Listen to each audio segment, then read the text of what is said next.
I dette afsnit prøver vi kræfter med at sejle i flere døgn i træk, men må give op på grund af træthed og vindstille.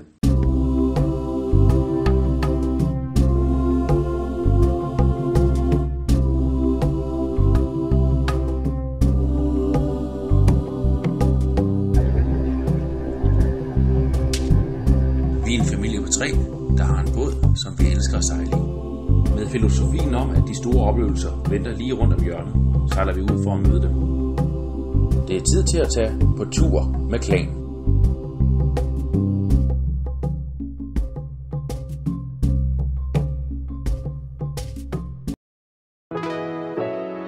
I juli måned blev det endelig sommerferie. 3,5 uge på den svenske østkyst. Så 2 timer efter vi havde fået fyraften, var vi allerede i gang med at pakke det sidste på båden, og så var det afsted.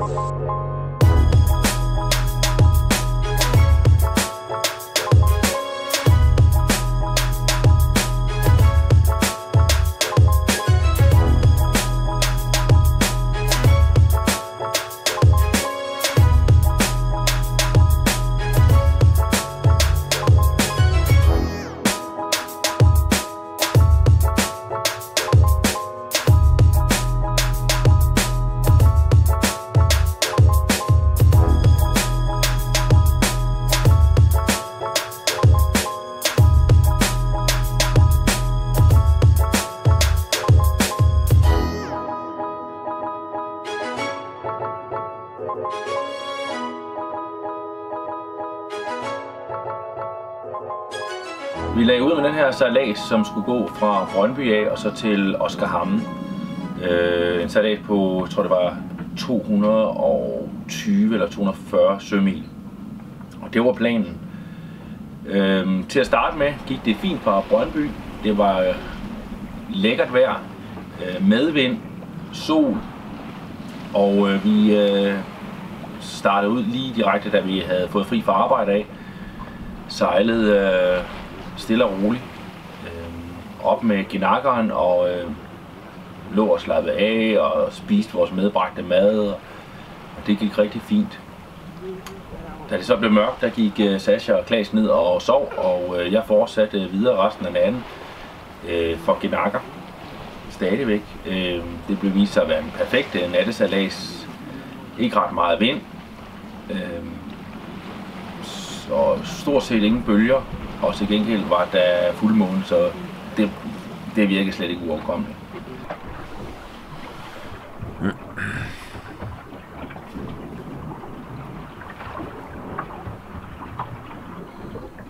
Klokken er ved at være 8, og vi ligger ude i Hanø. Hanø eller Hanø. Det ved jeg faktisk ikke. En af de ting, der ligger ude i Hanøbugten eller Hanøbugten, det kan jeg ikke helt finde ud af. Vi sejler med ginakker endnu. Og det har faktisk gjort lige siden vi tog afsted fra Brøndby af. En okay nattevagt. Ikke så meget vind, men det var medvind.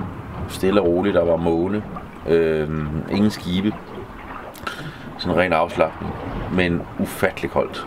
Altså, og det er bare kendetegnet, det er simpelthen så koldt.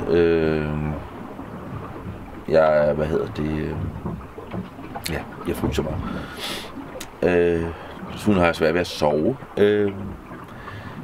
Jeg ligger ud i køjen, og så kan jeg lige væk en time. Så er der en eller anden lyd, og så skal jeg lige kigge på, hvad det er. Så render jeg lidt rundt, og så prøver jeg igen at sove lidt. Nu gider jeg ikke ligge her mere.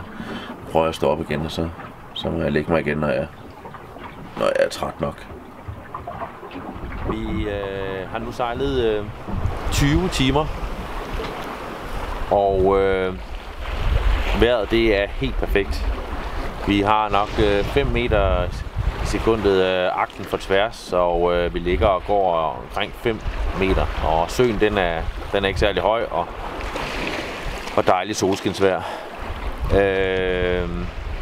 Klaas han har sovet 11 timer hen over natten, og ligger lige nu og er i gang med at høre en hel Harry Potter på lydbog, og synes at det er ja, han er meget afslappet ved det her, så han kan fint klare de her lange, stræk. Med hensyn til mad og sådan noget, vi gider ikke rigtig, altså det bliver ikke rigtig til, at vi laver så meget. Altså vi spiser noget frugt, og så har vi noget brød. Så nøjes vi med det. Man kan godt mærke, at der er sådan en generel træthed blandt os 2 voksne, fordi vi er ikke rigtig kommet ind i nogen rytme. Og sover også meget uroligt, når vi ligger dernede. Jeg tror, jeg har i alt måske, ja, det er nok i alt blevet til, 4 timer med mig. Spredt ud over 4 forsøg på at sove. Og det er jo ikke nok, altså man bliver lidt groggy af det. Men det er nok bare et spørgsmål, om hun kommer ind i en rutine, ikke? Og så ligesom ture og give sig hen til den der lidt mere tunge søvn. Nu har jeg sendt Sasha ned for at sove, og så vil jeg sidde herude og nyde det gode vejr. Shit, Kristoffer. Ja. Ved du, hvad det er nu? Nej. Det er 24 timer siden, vi sejler afsted. Hjemme fra egen havn. Og ved du, hvad man så får, når det er første gang, man er ude og sejle et helt døgn på havet? Så får man faktisk noget. En det med salt. Søsalt. Havsalt hedder det. Fordi du faktisk har gjort det. Et helt døgn har du været på søen nu. Hvordan har det været? Lort. Perfekt kommentar. Det her, det er inde ved... Hvor hedder det? Karlskrona? Ja. Det er inde ved Karlskrona, og det er faktisk en ordentlig tordenbyge. Vi har set flere lyn derinde. Vi sejler heldigvis lige i udkanten af selve skydækket, men lige herinde, der er en ordentlig tordenby, og den har faktisk stået stille derinde over hele dagen. Vi har jo nærmest kunne se det, hvordan den har opbygget sig. Men det er jo sådan noget dejligt noget, man oplever nu, når man er herude på søen. Hvordan vejret det skifter meget kraftigt. Vi sidder faktisk stadig i solskinsvejr, men det er bare mørkt derinde. Som I kan se her, der er bagenden af tordenbyen. Det er en dejlig regnbue, og den er fuld, og den er faktisk med en helt ekstra en på. Vi er sejlet ind på den østlige kyst af Sydsverige, og det er en lille fiskehavn, der hedder Sandhamn.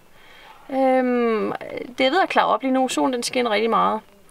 Vi har ikke fået så meget søvn, efter vi har taget på den her lange sejlads. Og da vi kun er 2, ligesom sidder og holder øje med det hele, så har vi besluttet os for, at vi her klokken... Vi var her ved 20-tiden, der har vi lagt os i land. Og så regner med, at vi står op med solen i morgen, så omkring 4-tiden, der sejler vi herfra. Og så burde vi kunne nå Oskarshamn, uden at vi egentlig bliver forsinket, selvom vi havde planlagt, at vi skulle sejle det i et stræk. Så vi får lige en kort nat søvn, og så er vi videre på farten.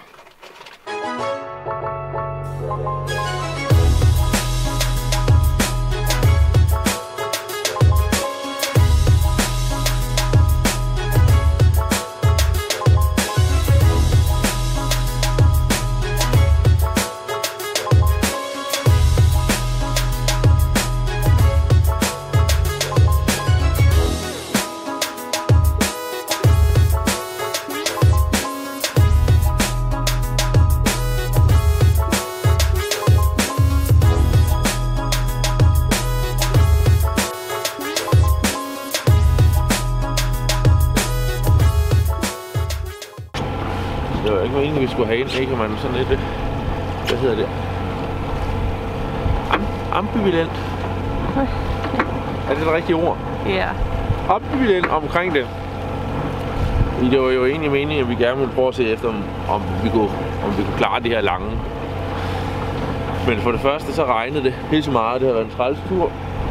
Det havde været på motor. Og så havde vi... skulle sejle op igennem sådan forholdsvis smal rende, altså selvfølgelig, hvad hedder det, op igennem Kalmarsund, tror jeg den hedder, som er smal midt om natten, ikke? Og det kan man godt, det er belyst, men det er bare anstrengende i hovedet at gøre det, så vi havde skulle være begge 2 på hele natten. Så har vi valgt lige at få noget søvn, således at vi kommer frem, dog senere, altså ved 7-tiden, men noget mere udhvilet, fordi jeg var i hvert fald rigtig træt. Vi sejler en hel dag fra motor fra klokken 4 af, og så op igennem Kalmarsund i fuldstændig vindstille. Fuldstændig blik. En hel dag fra motor. Det er svært at få tiden til at gå, men alligevel lykkedes det os faktisk at ligesom komme ind i det her feriemode, hvor man ligesom kommer til at slappe af, og man ligesom har erkendt det der med, jamen nu er vi her, og nu skal vi være her de næste, hvor lang tid tog 17 timer, eller hvad?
Vi ankommer så til Oskarshamn omkring klokken 7. Og det er så der, hvor jeg lærer, hvordan man faktisk gør på svenske havne. Det er, at der kommer sådan en lille sød gummibåd ud for motor, og så sidder der en eller anden ung person, som der er så sød og ligesom at henvise ind til, hvor man skal hen og ligge. Ved ligesom at spørge, hvor mange dage skal vi liggende det hele. Og så peger vedkommende ind og siger, ved du hvad, jeg tager også imod mig, når jeg kommer ind. Og så fløj den lille gummibåd afsted, og så begyndte man selv at sejle derhen. Og så blev man modtaget lige så sødt med forfortøjningerne, som de hjalp med at lægge til. Og så forklarede han, det var faktisk rigtig hyggeligt, for han forklarede en hel masse ting. Og jeg var lidt træt efter 14 timer sejlads, og ville egentlig talt bare gerne have noget føde indenbords, fordi vi har ligesom skubbet aftensmåltidet lidt der. Men han sluttede det af på den hyggeligste måde, eller som de siger på svensk, den mysiske måde. Og det var, han sagde, vi har én regel i havnen, og det er, at vi tager det lugnt.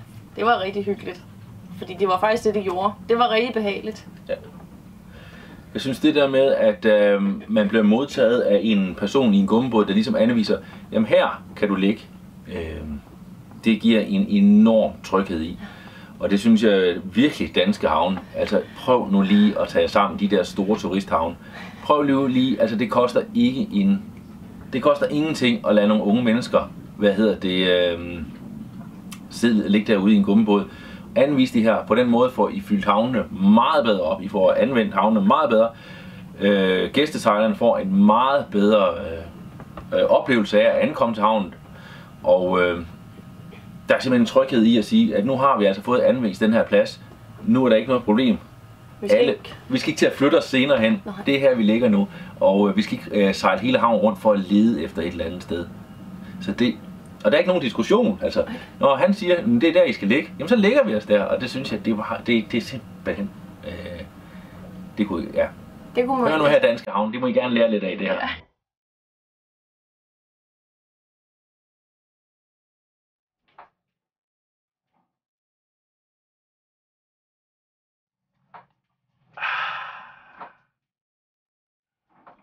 Foran logoet.